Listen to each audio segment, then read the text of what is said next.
Today, we're going to be discussing one of the absolute greatest Nintendo games, maybe even one of the greatest games in general of all time. Mike Tyson's Punch-Out. I am. Mike Tyson's Punch-Out is an absolute classic. There definitely were not too many really good boxing games at this point in time when it comes to video games, especially on the NES. It was kind of in a league of its own.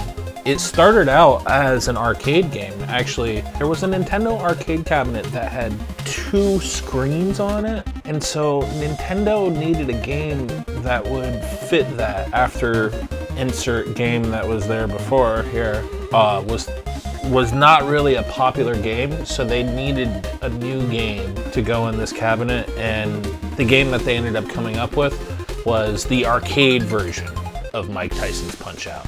I remember seeing this game in the arcade actually at my local Ames, just to date myself.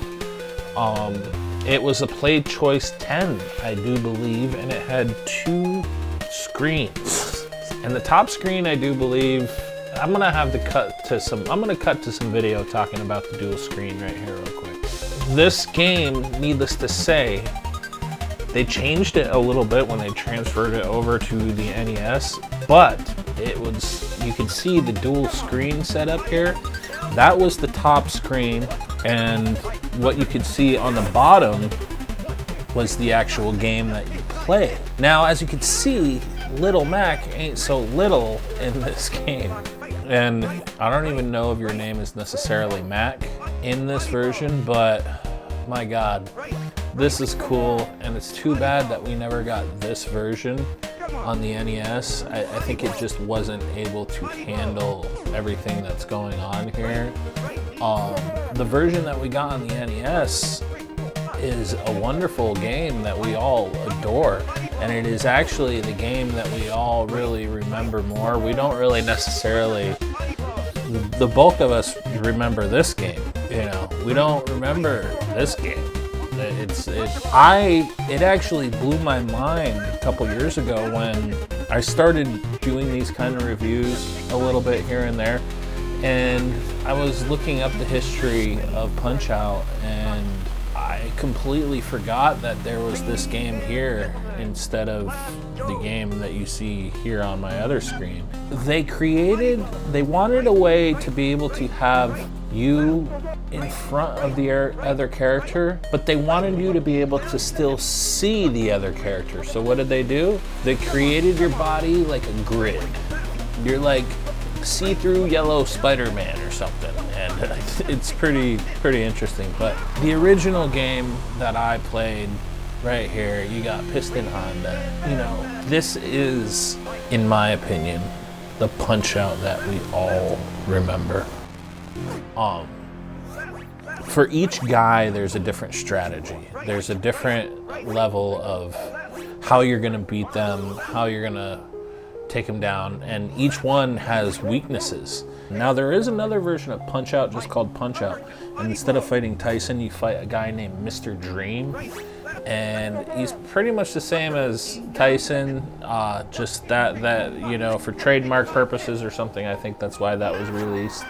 I don't think their contract was up with Tyson at that point in time. The bosses get progressively harder. Mr. Dream kind of has some of the powerful attacks similar to Tyson.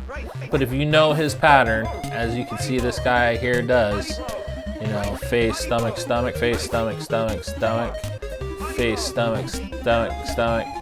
You get face, stomach, stomach, stomach. You just gotta go back and forth. Face, stomach, stomach, stomach. Oh, he delayed a little bit too much on that last stomach, but yeah, and then them 3 uppercuts and you can get a bunch more. So, I mean, there's techniques. You gotta know the techniques. After Sandman, actually, there's Soda Popinski. I forgot about Soda Pop. How the heck could I forget about Soda? Look at that uppercut Soda Popinski has. How could I forget that guy? As you can see, I think Sandman might even be a little bit tougher than Soda Pop. Hey, Soda Pop's got some tough punches you got to avoid. But it's all about the back and forth, left, right, in my that really... I remember the first time I learned how to block the tiger punch. I felt like I really achieved something in the world. And that's just a funny thing to think of as an achievement, but in the world that we grew up in, it sure as heck was.